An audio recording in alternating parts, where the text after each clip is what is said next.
Current forecasts predict exponential growth in air travel.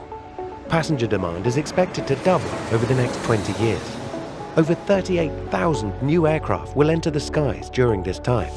Airports are going to be really pressed for space, pressed for clean air, really busy, and really, really noisy. Airport extension is not the only solution.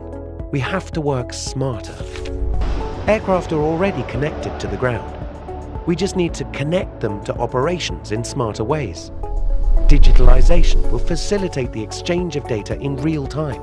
Information will complement human-to-human with machine-to-machine interactions. Predictive analysis will enhance our capability to accommodate more traffic and improve our turnaround performance.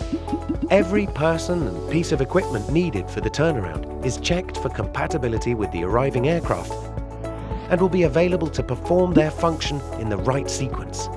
The right equipment, the right people, in the right place at the right time. Our developing technologies are not only about just in time or being efficient. All of our equipment, right from the aircraft through to the smallest tractor, is potentially capable of running cleaner and being less noisy. New generation batteries and alternative green fuels are already making this possible. Even aircraft can switch off their main engines and taxi on electrical power. Electrical control systems are becoming more precise, which is enabling more autonomous operations. This is how we see our ramp of the future.